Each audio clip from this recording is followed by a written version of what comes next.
It's really something surprising. How many of you like chemistry?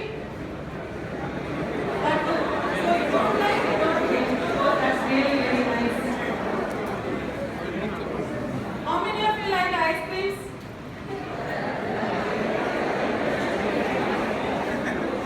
How many of you like chocolates, candies? So if you like ice creams and candies, then obviously you should like chemistry also, because it is nothing but a benzaldehyde and acetaldehyde which we take inside, isn't it? So it is nothing but our aldehydes and ketones. So okay, now how many days you are left with? You are left only with six more days, isn't it? Hardly 6 days, and in between you have all your languages coming and interrupting you, disturbing you, isn't it? Because most of your, as far as the science students are concerned, what you will be concentrating more on maths, physics, chemistry, computer science, or biology, whatever it is. So in between you have to spare the time, you have to give time for your languages also, and then only your subjects come. And as far as physics is concerned, this year you are gifted 10 long days, isn't it? 10 days. So even if you are not even started physics, you need not bother about it. But as far as chemistry and mathematics is concerned, it is not so. You don't even have time to turn back and look at who is coming behind you in the race, isn't it? You agree with me or not? See, I want a response. I need this to be highly interactive, because whatever is your problem, only if you openly tell that, we will be able to come over it. Okay? So now, how many of you really have the thirst to get 200 out of 200 in chemistry?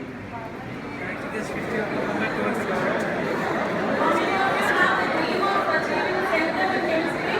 Only this much? Okay, put down your hands, please. Put down your hands. See, there is a lot of difference in gaining 145 out of 150 and 150 out of 150 in chemistry. Okay. See, if you work really very hard from this moment, you can score 145. And if you really work smart, you can score 150 out of 150, even for those students who did not raise your hands. This is even for those students who did not raise your hands. It is only the fear that you have in your mind. A small bit of fear makes you hesitating from raising your hands for that 150 out of 150. If you work in the smarter way, it is very difficult to get low marks in chemistry. As far as chemistry, physics and maths is concerned, it is very difficult to score low marks. If you are in the right path, if you follow the right tactics. See, I know how many lessons you have in chemistry? 22 lessons in 2 books. I'm sure all of you are aware of it, isn't it? You have 2 books in chemistry. You got 2 books in chemistry, and altogether you have 22 lessons, isn't it? Out of the 22 lessons, if you concentrate on 14 lessons fully, I'm damn sure that you can score 150 out of 150 in your yearly exams. I can write it up and give it to you that if you concentrate on 14 lessons, you can score 150 out of 150 in your yearly exams. Only much concentration to be given on all the 22 lessons is concerned with your 1 marks. As far as your 1 marks, that is, how many 1 marks you are supposed to write? 30 into 1, 31 marks in part A. So for that 31 marks alone, you need to concentrate on all the 22 chapters. Otherwise, as far as the part B, part C and part D is concerned, if you give importance to only 14 lessons, 7 lessons in volume 1 and 7 lessons in volume 2, you can score the remaining marks, that is 120 out of 120. So if you have your notebook, you can open your notebook and take down the lessons, the chapter wise. I can tell you, you can take down the names of the lessons, because we are running, we need to undergo the math session also. So just I will give you the names of the chapters.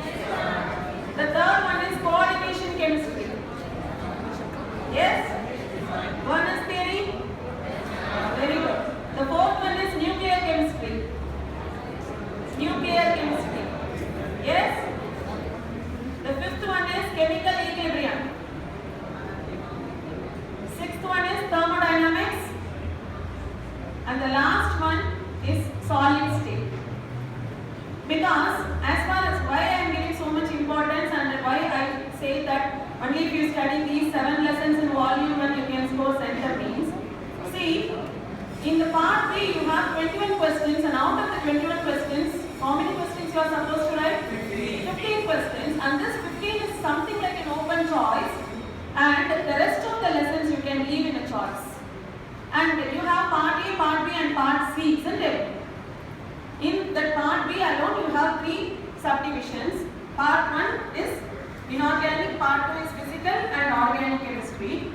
So this part B is like an open choice where out of the 21 questions you can answer any 50. You can choose 7 from part A or 7 from part B or 7 from part C. Okay. Then when you come to the volume 2, the first lesson you need to study more, give more importance is hydroxy derivatives. Are you all thorough with the chapter? If it is not now, give importance, more importance to hydroxy derivatives, because we have two questions in part B from hydroxy derivatives, one sure question in part C, that is 5 marks, as well as the 70th question. What is the 70th question? It is the final task. Once you finish it, chemistry is over, isn't it? That is a compulsory question, and one question you have from hydroxy derivatives, isn't it? If you doubt me, you can go through all the previous year question papers, and one question, that is 70th A question, will be from hydroxy derivatives, isn't it? I can see many of you nodding your heads. Now you realize. Okay, so hydroxy derivatives. The second lesson need to given much importance is carbonyl compounds. What all you have as carbonyl compounds? Aldehydes and ketones. Aldehydes and ketones. The third lesson is carboxylic acids. The fourth lesson, electrochemistry 1.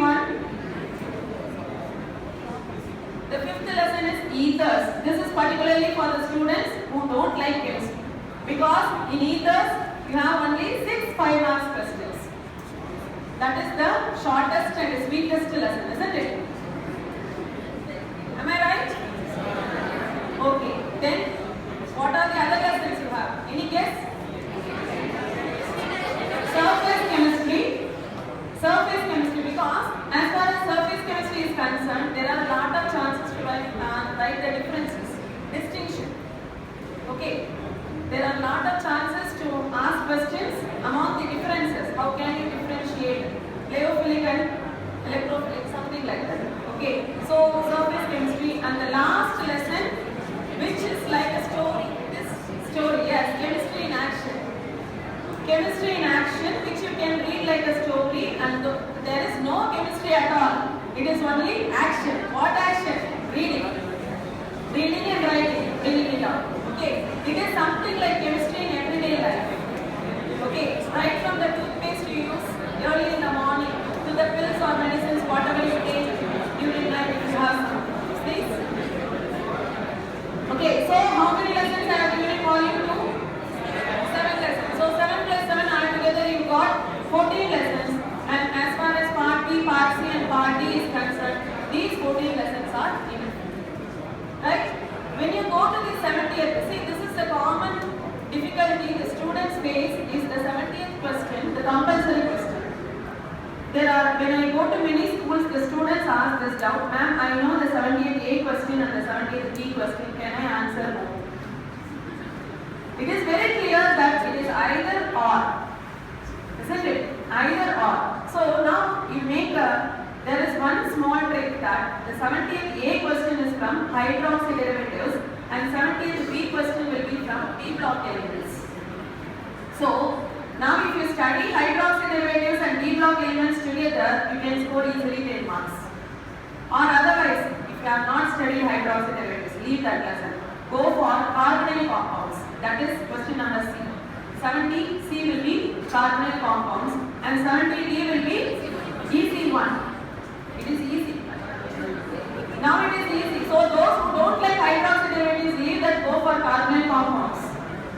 So carbonyl compounds are easy one. And always choose a question which is either problem or a derivative. Because once if you go for the derivation,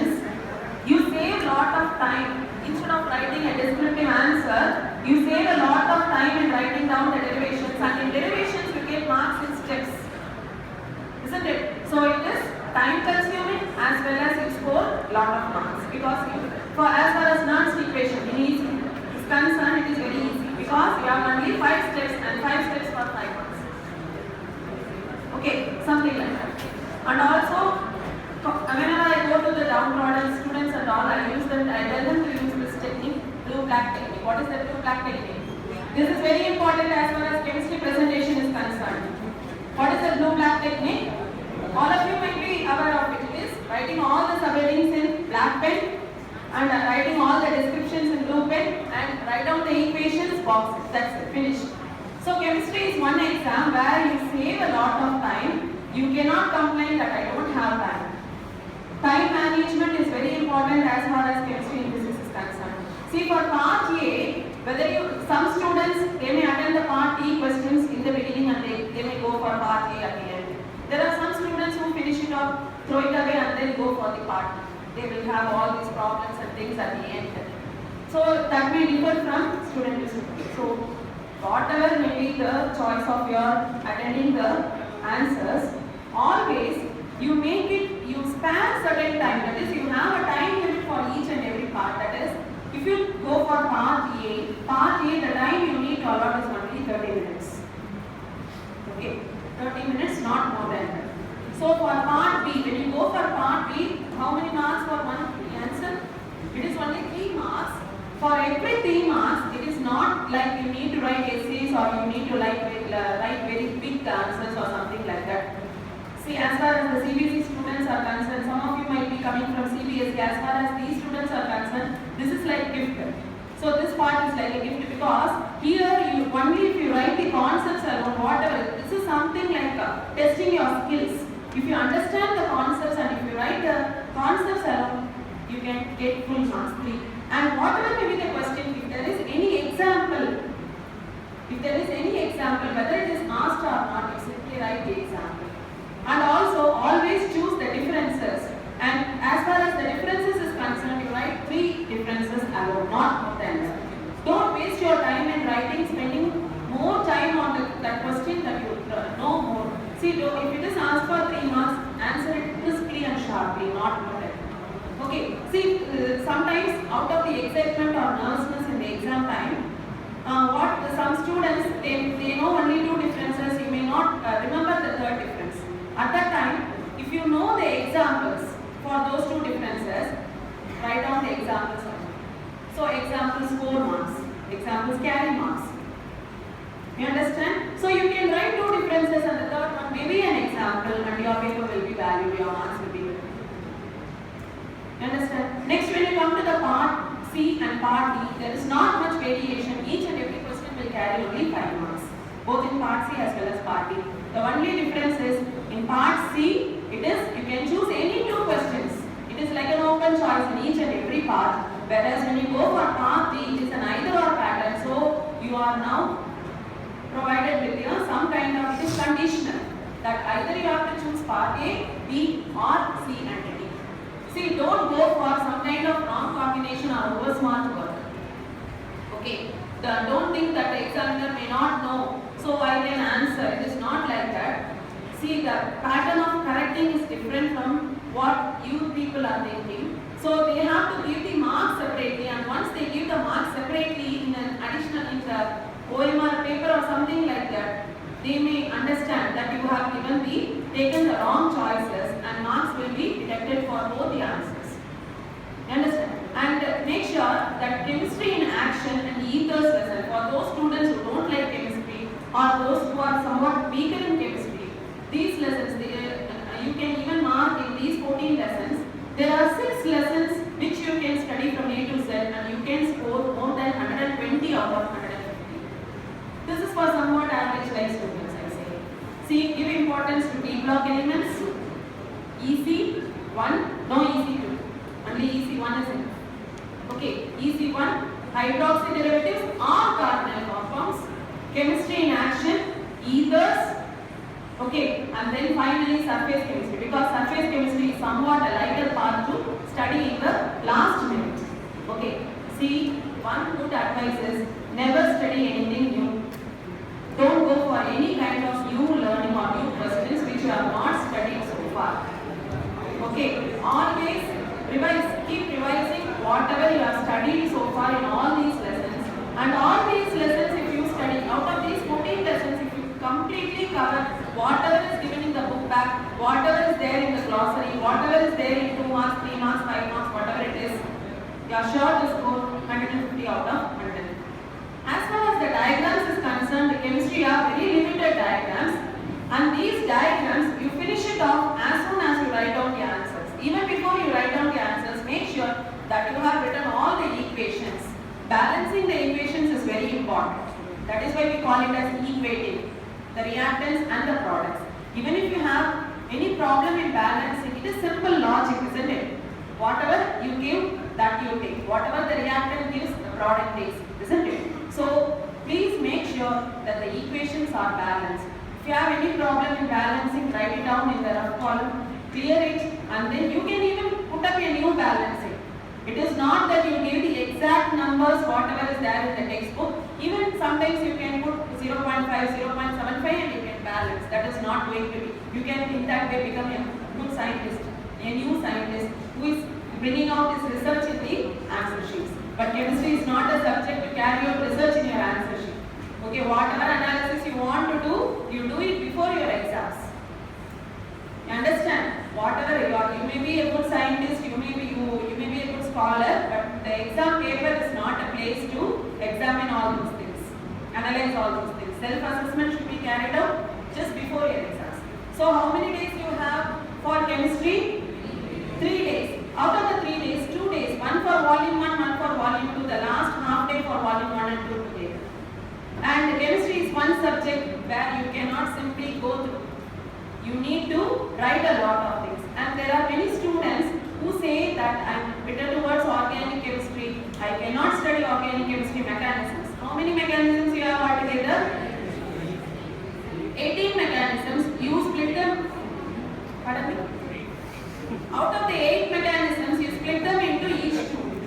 And 2 mechanisms at a time, together. Write down those 2 mechanisms, leave it. You go for any other subject or any other chapter, even in chemistry. Okay, only 2 mechanisms at a time, not more than that. If you study all the 8 mechanisms, you will ultimately end up in confusion. Okay, and always when you go for the open choice pattern like part B and part C, choose the organic chemistry part rather than the physical and inorganic chemistry. Because organic chemistry is one subject where you have only equations and you are given direct marks. That is like direct answering, you will get full marks. Whereas when physics chemistry as well as inorganic chemistry is concerned, there unless and otherwise all the points are being written, you will not get full marks. Organic chemistry is something like mathematics. If it is to the point, you get full marks. Understand? So all these things you keep in mind. Don't learn anything new on the day before the exam or in a very short time you have for the exam. You understand? So whatever you write it with confidence, you present it in a better way. Presentation is more important than learning or studying or whatever you do before your exams. That 3 minutes, have a good mind those 3 hours. Okay, because the person who is valuing the paper, they will be in a hurry, they will be looking. As far as chemistry is concerned, they will not be in a position to go through all the essays that you write. The only point, the main key they will be looking at only is the equations, the units, okay, the derivations what you write. So write it neatly and present it in a better way so that as soon as it looks at the paper, everything must be sharp. So